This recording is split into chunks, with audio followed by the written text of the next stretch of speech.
L'engendrement naturel c'est fait par espèce. L'oiseau pond ses œufs dans l'espace. Les chèmes et bah c'est naturel. Et pour l'homme, c'est le pas par la bouche. Sa femme est conçoit et accouche. Ce n'est pas fini, ce n'est pas fini.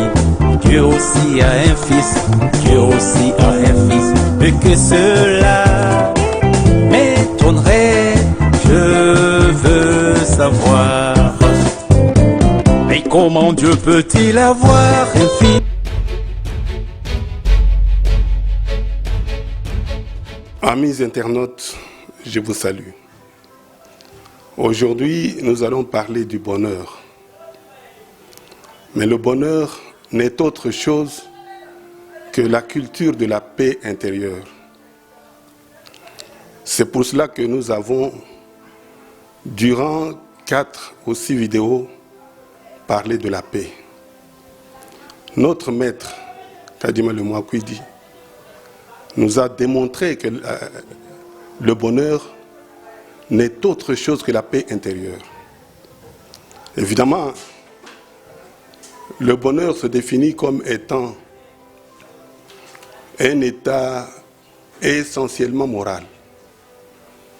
Ça veut dire qu'aucune possession matérielle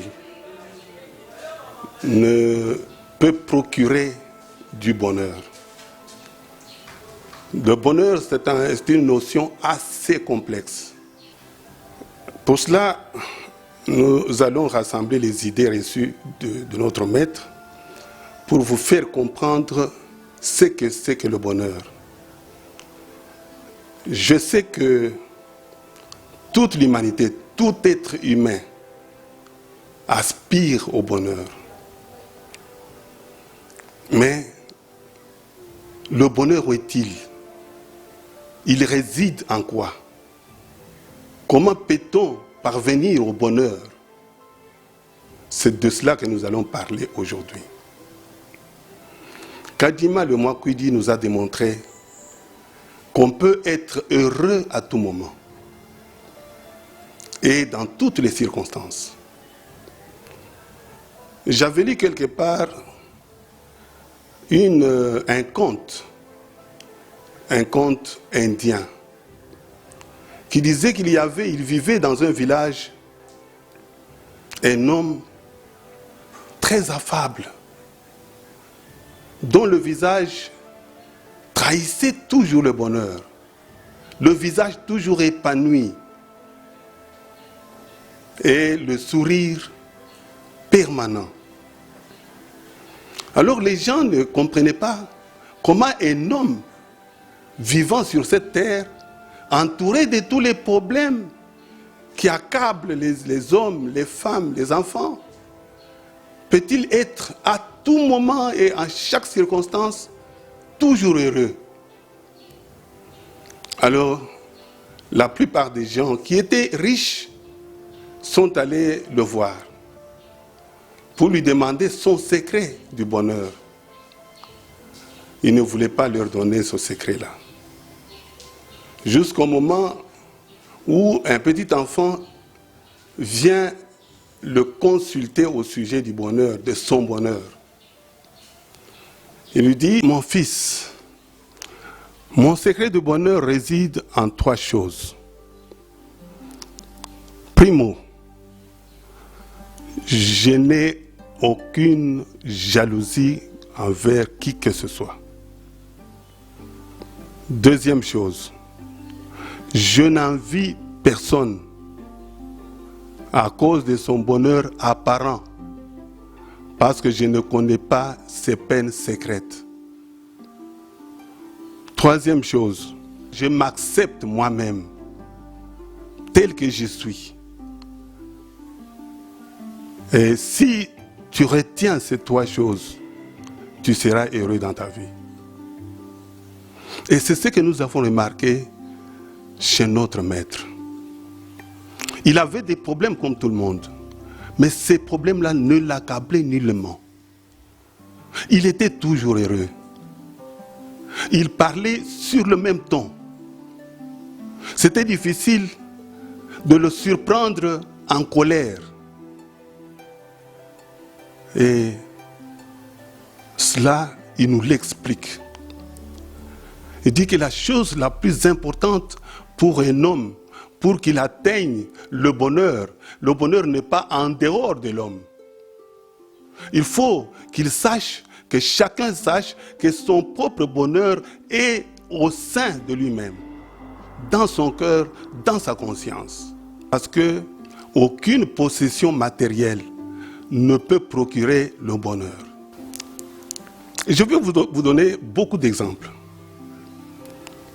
pour que vous puissiez comprendre que notre bonheur ne réside nulle part si ce n'est en nous-mêmes. Même le paradis dont on parle, il est en nous. Il suffit de le cultiver. Il suffit de le découvrir en se découvrant soi-même. Et moi, j'ai toujours dit que le bonheur réside dans ce qu'on ne possède pas. Je m'explique. Pour un pauvre, le bonheur, c'est la richesse.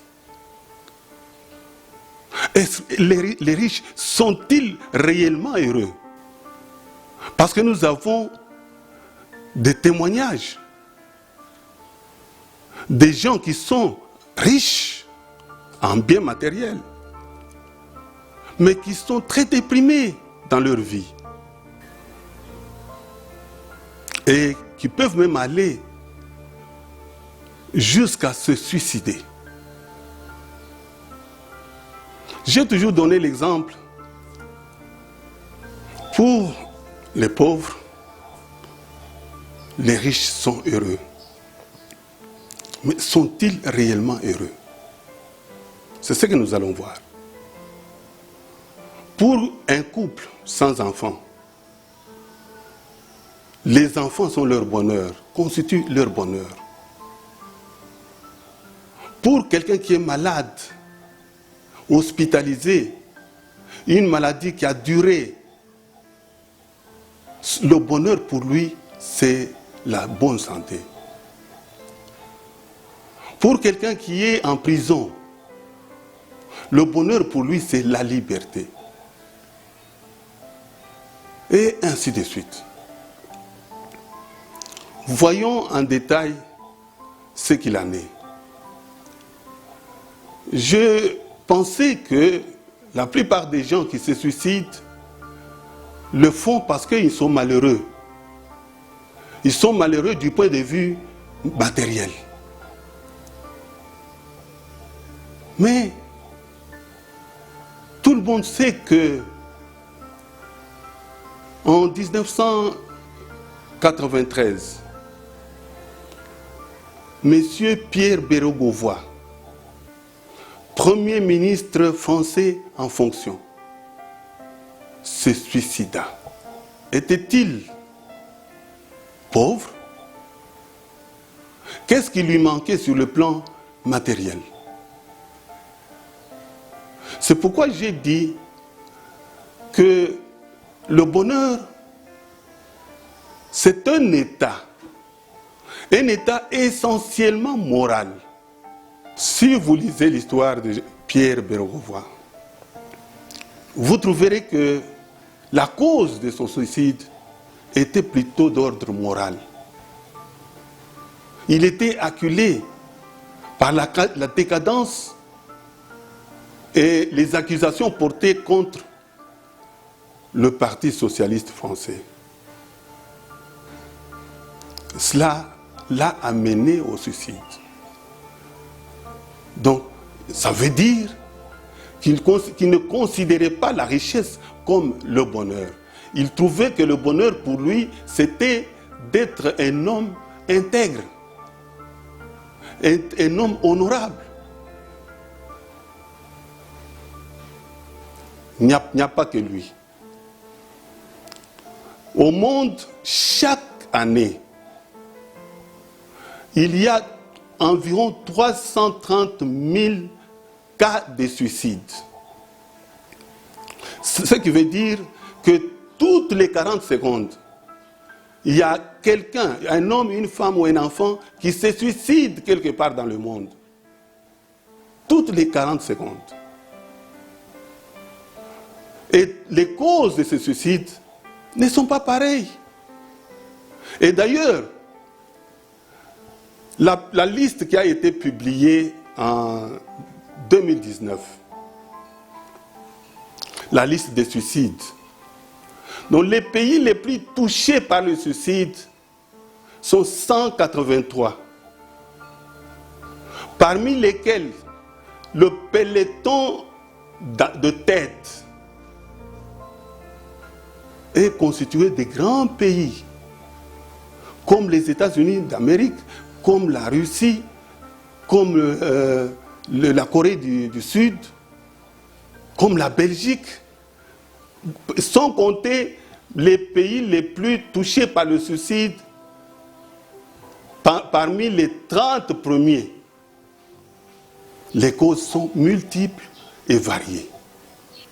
Ça, c'est en ce qui concerne la richesse. Mais quand quelqu'un est en prison, par exemple, pour lui, la liberté, c'est ça le bonheur. Là, je vais vous donner un exemple que j'avais vécu quelque part. En 1977, il y avait une guerre au Congo, au Zaïre, qu'on appelait la guerre du Chab. Et le commandant des opérations au QG opérationnel qui se trouvait à Kolwezi, c'était un certain général Tchikev. Ce général a été appréhendé pendant sa fuite de Kolwezi vers le Kasaï. Il a été arrêté et amené à la prison de Boulou, où il fut condamné à la peine capitale. Donc il n'attendait que son exécution. Alors j'ai approché ce général et j'ai vu qu'il était déprimé, qu'il était désespéré. J'essayais de remonter son moral parce que je jouais le rôle auprès de lui, le rôle d'aumônier. Et il vit marcher sur la route un homme, un va-pieds nu. Un homme tout à fait négligeable. Mais cet homme marchait librement. Et il me dit, voilà cet homme-là. Il n'a de comptes à rendre à personne. Il est libre. Si je pouvais être comme lui, là j'ai compris que le bonheur ne réside pas dans une possession quelconque. Le général n'était pas un pauvre. Il avait tout. Même en prison, il avait tout. Il recevait des visites de sa femme, de ses amis. Et il attendait la mort. Et pour lui, même au sein de la prison, il trouvait que les gens qui sont condamnés à perpétuité sont heureux. Et ceux qui sont condamnés à perpétuité pensaient que ceux qui sont condamnés à 10 ans sont heureux. Parce que tôt ou tard, ils finiront par sortir. Tôt ou tard, leur peine peut être commuée. Ou même ils peuvent bénéficier de la grâce présidentielle pour se retrouver libres. Entre-temps, lui serait déjà exécuté.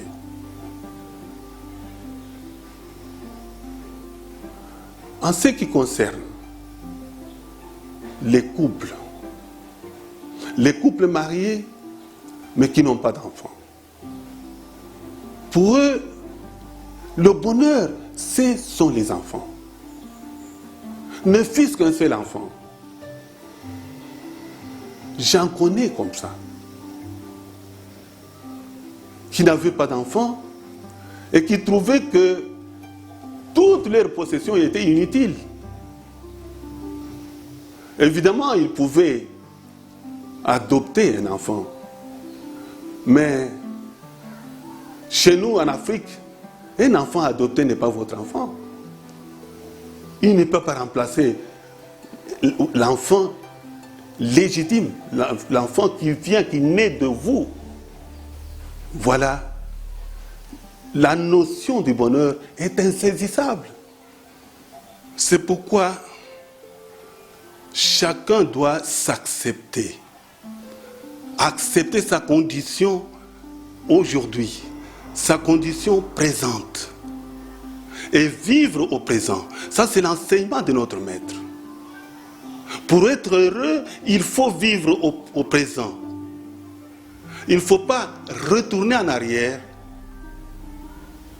pour regretter le temps perdu, pour regretter les biens perdus, pour regretter ce qui n'existe plus.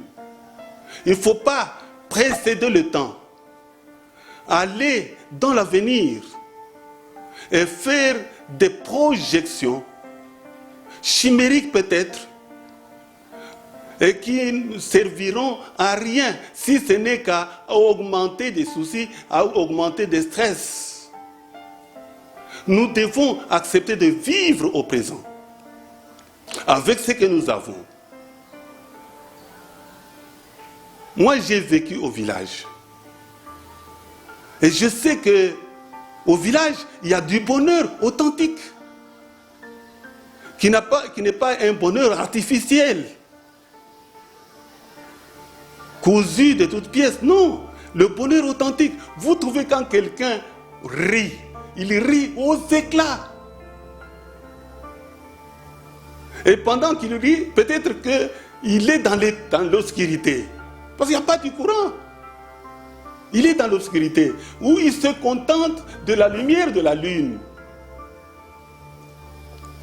Et lui, quand la lune est claire, c'est ça le bonheur. Il n'a pas besoin d'autre chose. Ces gens-là sont heureux authentiquement. Et ils se contentent de ce qu'ils ont. S'il n'a pas de téléphone, par exemple, ce n'est pas la fin du monde. Aujourd'hui, les gens ont créé eux-mêmes leurs soucis. Je me soucie parce que je n'ai pas de téléphone, parce que je n'ai pas de poste téléviseur, parce que je n'ai pas de ceci ou de cela, ou parce que je marche à pied alors que les autres roulent en voiture. Cela, ce n'est pas s'accepter. Parce que celui qui roule en voiture, est-il heureux? Celui, par exemple, qui pratique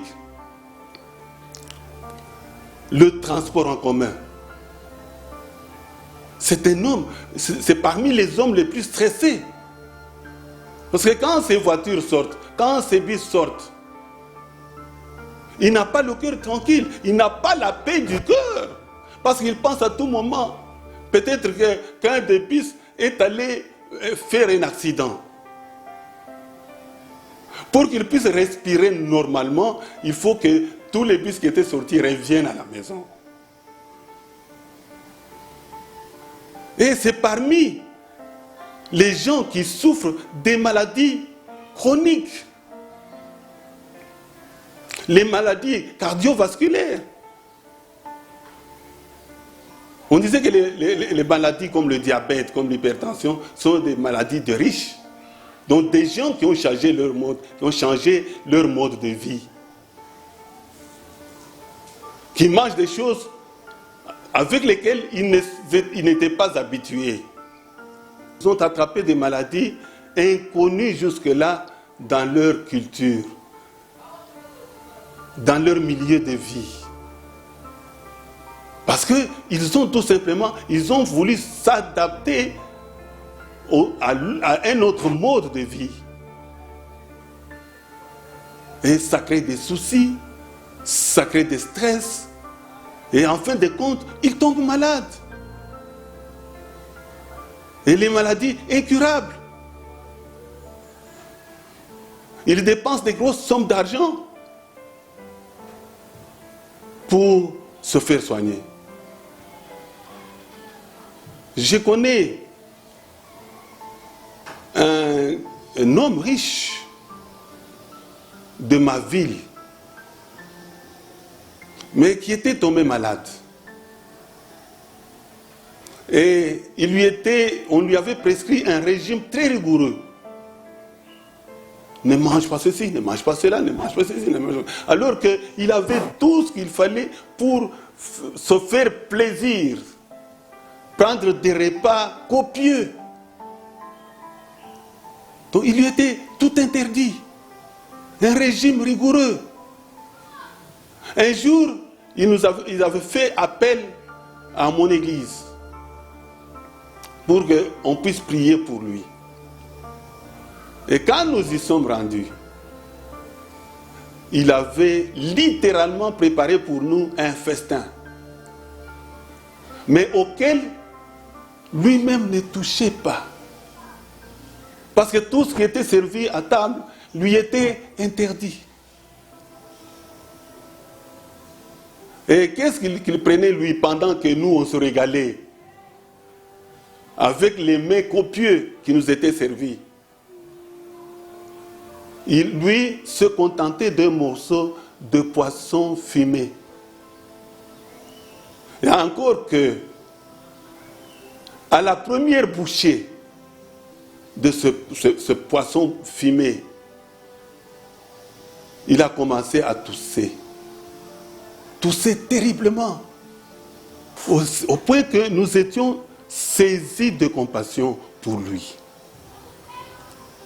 Et comme si ce n'était pas suffisant, cette toux, il se met à faire du hockey. Et le hockey qui est resté avec lui pendant tout le reste du temps que nous avons passé ensemble. Alors, sur le chemin du retour, nous disons, Dieu est notre bonheur. Dieu est notre bonheur. Il faut se contenter de ce que Dieu donne.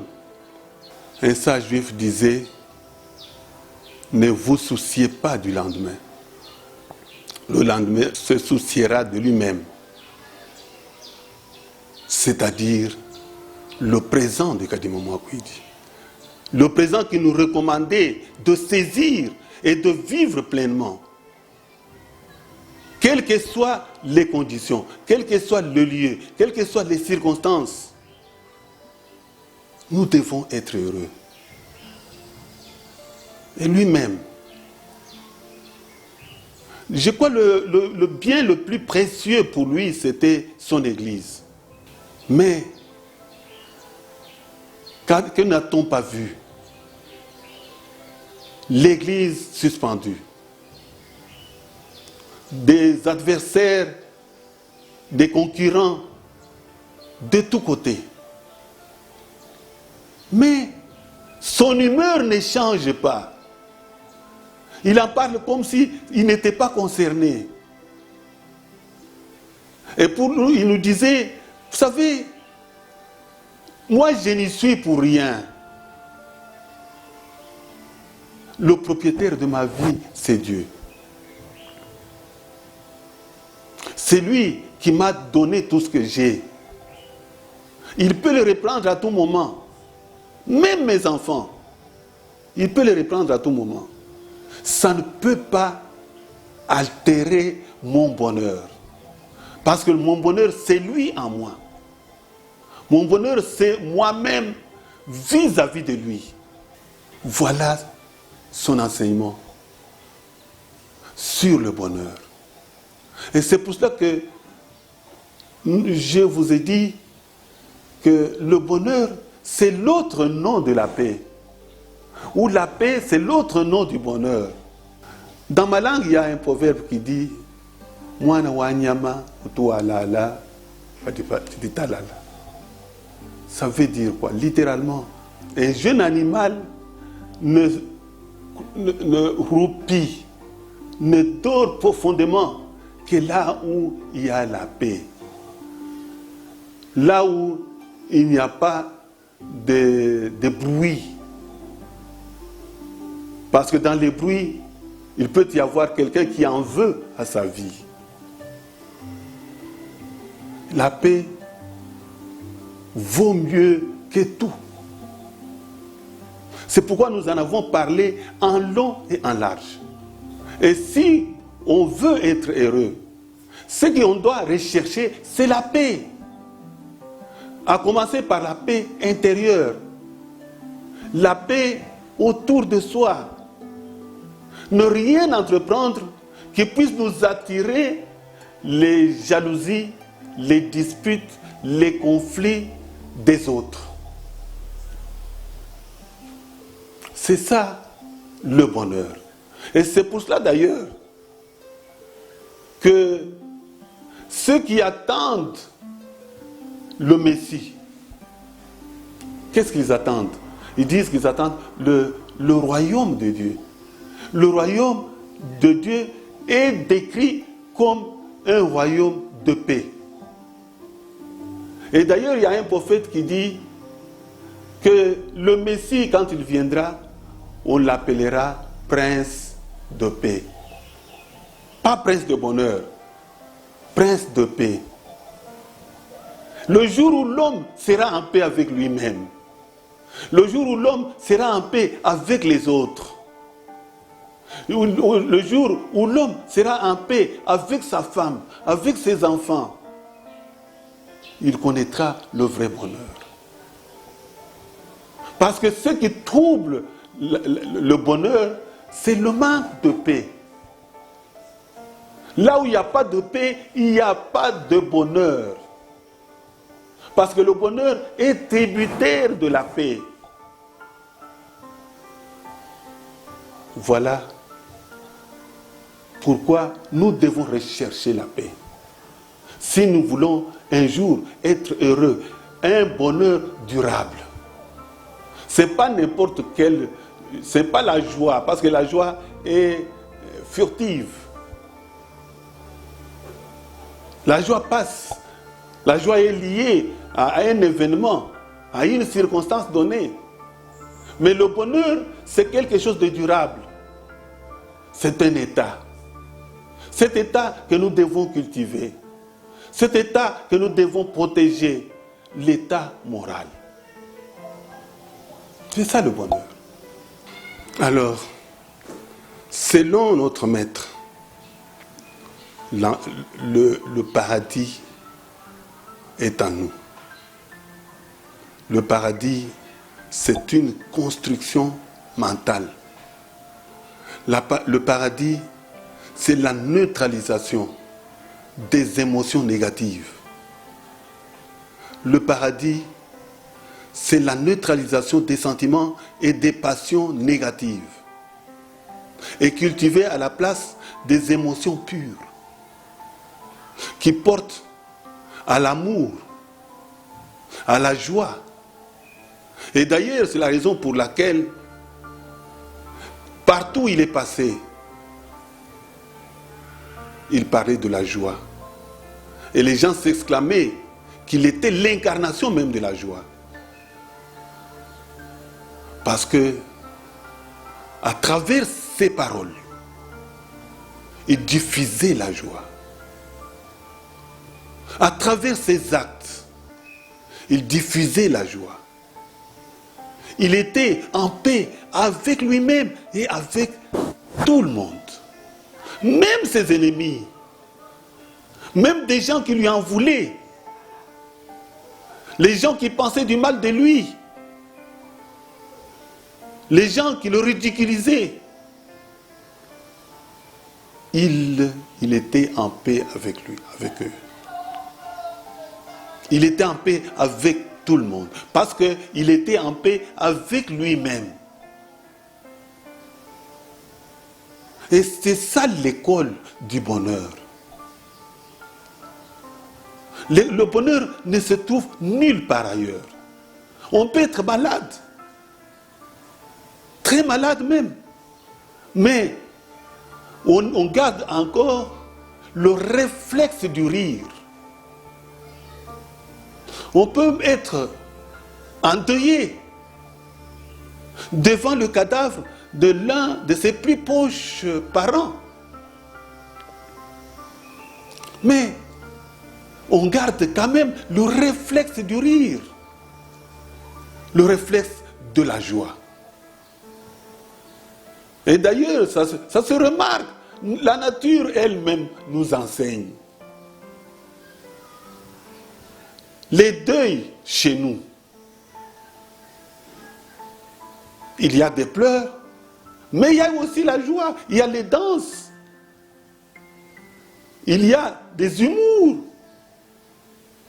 autour même du cadavre, pour que les gens ne puissent pas sombrer dans le désespoir, pour qu'ils puissent se rattraper et nous cultiver en eux ce réflexe immortel qui est en nous et que nous éteignons par nos sentiments pervers, par nos émotions perverses, par nos passions perverses. Le bonheur est situé en dehors du temps, en dehors des circonstances. Il est la graine que Dieu a plantée en nous. Dieu c'est le bonheur. Et son reflet sur la terre, le reflet de Dieu sur la terre, c'est l'homme. Et nous avons vu cet homme qui est le reflet de l'amour, le reflet de la paix intérieure, le reflet de la paix tout court, le reflet du bonheur de Dieu. Et cet homme s'appelle Kadima le Mwakwidi. Merci. Tina Mwakumbusha, Inedi Mwakwidi, Yakampanza Miwani, Simwani Butumbi, Kembadisanyishe, Kudibana Babantu, Kudibaturabo, Bobo Ikudipa, Yakafuminamu, Mukanda wa moyo, Kuluku kwa zambi, Nebandi banjelo, Yakafuminamu, Mukanda wa moyo, Kuluku kwa zambi, Nebandi banjelo.